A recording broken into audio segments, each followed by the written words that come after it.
오늘의 말씀은 사도행전 7장 1절부터 16절까지 말씀입니다. 오늘의 핵심 구절은 9절입니다. 할례의 언약을 아브라함에게 주셨더니 그가 이삭을 낳아 여드레 만에 할례를 행하고 이삭이 야곱을, 야곱이 우리 12조상을 낳았느니라. 아멘. 여러분, 오늘 우리가 살펴보는 이 사도행전 7장의 말씀은 스데반의 설교라고 부릅니다. 여러분, 오늘 이 스데반은 이스라엘의 역사를 이야기하며 지금 설교를 전하고 있는데요. 그런데 우리가 기억해야 될 것은 스데반이 지금 교회에서 설교를 한 것도 아니고 또 길거리에서 전도하며 설교를 하고 있는 것도 아니라는 거예요. 지금 스데반은 공회 앞에서 신문과 재판을 당하며 그 와중에 지금 이러한 설교를 지금 하고 있다는 겁니다. 그러니까 지금 스데반은 재판을 받고 있기에 자신을 변호하고 무죄를 입증해야 하는데 뜬금없이 이스라엘의 역사를 말하고 있다는 거죠. 그렇다면 오늘 스데반이 말하는 바는 무엇일까요? 여러분, 오늘 말씀 2절 말씀을 보면 이렇게 기록합니다. 스데반이 이르되 여러분 부형들이여 들으소서. 우리 조상 아브라함이 하란에 있기 전 메소포타미아에 있을 때 영광의 하나님이 그에게 보여. 여러분, 지금 스데반은 아브라함을 이야기하고 있습니다. 여러분, 아브라함은 이스라엘의 역사의 시조라고 할 수 있는 인물이죠. 그런데 하나님께서는 이 아브라함을 부르시고 이 아브라함을 통해 두 가지 약속을 주셨다라는 거예요. 그리고 그 약속은 무엇이냐면 첫 번째, 땅이라는 약속을 주셨습니다. 젖과 꿀이 흐르는 땅을 기업으로 주시겠다라는 약속을 하신 거예요. 그리고 두 번째로 셀 수 없을 만큼 수많은 자손들을 주시겠다라는 말씀을 주셨다는 거죠. 그렇다면 이 두 가지 약속을 통해 스데반이 어떠한 말을 그 공회에 있는 사람들에게 전하고 있는 걸까요? 여러분, 5절 말씀을 보면 이렇게 기록합니다. 그러나 여기서 발붙일 만한 땅도 유업으로 주지 아니하시고 다만 이 땅을 아직 자식도 없는 그와 그의 후손에게 소유로 주신다고 약속하셨으며, 여러분, 지금 땅도 주시고 자손도 주신다니 여러분 얼마나 좋은 일입니까? 그런데 사실 이것은 아브라함의 입장에서 보면 아직 실현되지 않은 약속일 뿐이라는 거예요. 약속이라는 거죠. 여러분, 당시에 아브라함은 땅도 없고 자식도 없는 상황이었습니다.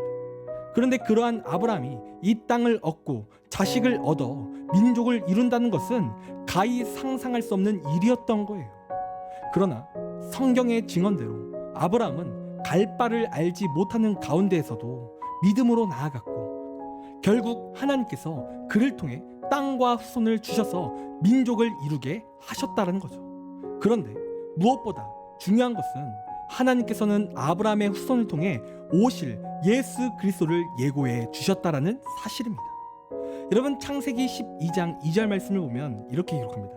내가 너로 큰 민족을 이루고 내게 복을 주어 내 이름을 창대케 하리니 너는 복의 근원이 될지라.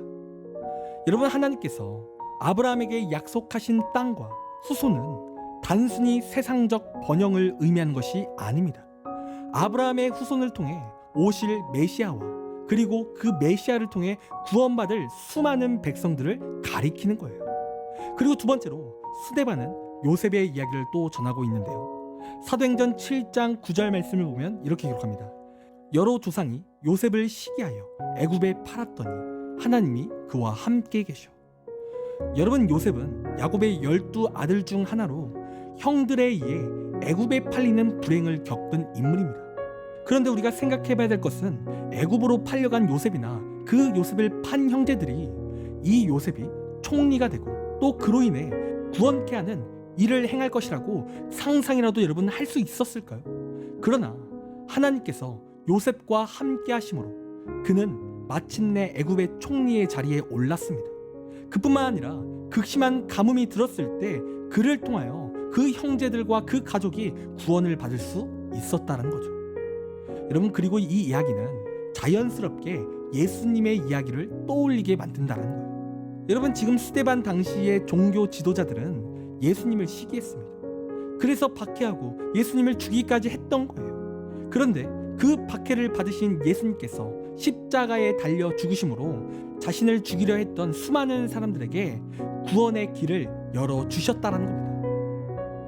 그렇다면 왜 스데반이 오늘 이러한 이야기를 재판 가운데서 하고 있는 걸까요? 여러분, 사실 오늘 이 두 가지 이야기는 유대인들이라면 너무나 익숙한 이야기입니다. 특별히 오늘 이 공회에 있는 사람들은 구약과 율법에 정통한 사람들이었죠.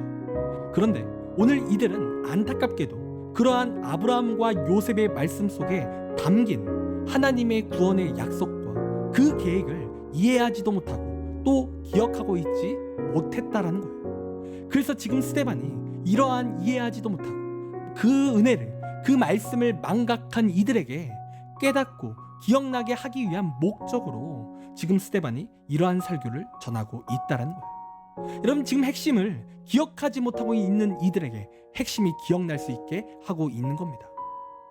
여러분, 이 시간 오늘 말씀을 받은 우리는 기억하길 원합니다. 여러분, 그렇다면 오늘 종교 지도자들이 또 우리는 무엇을 기억해야 됩니까? 첫 번째로 죄인이었던 우리에게 먼저 찾아오시는 하나님을 기억해야 된다는 거예요. 여러분, 아브라함이 하나님을 먼저 찾은 것이 아니라 하나님께서 먼저 아브라함을 찾으신 거죠. 그리고 죄인된 우리가 구원의 자녀가 될 수 있었던 것은 우리에게 먼저 다가오신 그 하나님 때문임을 우리는 기억해야 된다는 거예요. 내 노력이 아니라는 거죠. 내가 얼마나 기도하고 내가 얼마나 하나님 앞에 예물 드리는 문제가 아니라는 거예요. 그분이 찾아오셨다는 겁니다. 그리고 두 번째로 우리를 구원하시기에 오신 예수님이 행하신 일을 우리가 기억해야 된다는 겁니다. 예수님께서 십자가에 달려 죽으심으로 우리에게 구원의 길이 열렸어요. 그래서 우리는 유일한 구원의 길 되시는 예수님께서 우리를 구원하시기 위하여 무엇을 하셨는지 망각하지 말고 그 사실들을 기억해야 된다는 거예요. 여러분, 우리는 이러한 은혜를 받은 자입니다. 그런데 우리는 자꾸 삶 속에서 하나님이 나를 찾아오셨다는 그 사실과 또 우리에게 구원이 있음을 망각하고 살아갈 때가 많다는 거죠. 여러분, 이 시간 오늘 말씀을 통해 오늘 이 두 가지 사실을 매일매일 기억하기를 소원합니다. 여러분, 우리가 진정으로 예수님을 믿는다면 이 사실을 기억해야 돼요. 이 사실을 기억하지 못해낸다면 여러분, 우리는 믿음이 있는 자라고 할 수 없습니다. 여러분, 우리는 진정으로 하나님의 백성으로 살 수 있는 은혜, 이 사실을 기억해야 됩니다. 그리고 우리는 그렇게 기억할 때 정말 하나님의 기쁨된 삶이고 진정으로 하나님의 백성으로의 삶의 모습이 시작되는 거예요. 여러분, 그런 이 시간 나를 찾아오신 하나님을 기억하고 날 구원하신 하나님의 은혜를 우리는 기억하는 삶을 살기를 간절히 소원합니다. 기도하겠습니다. 하나님, 우리의 삶이 하나님을 기억하기 원합니다. 아무리 바쁜 삶일지라도 우리가 하나님이 주신 은혜, 나를 찾아오신 은혜, 그 은혜를 기억하게 하시고 나에게 구원이 있음을 기억하며 하나님을 찬양하며 하나님께 영광 돌리는 우리의 삶이 될 수 있도록 하나님 인도하여 주시옵소서. 부족함이 없도록 채워 주시옵소서. 감사합니다. 사랑이 많으신 예수님의 이름으로 기도드립니다. 아멘. 시간 우리 함께 1분 동안 말씀을 생각하며 함께 기도하기 원합니다. 기도하겠습니다.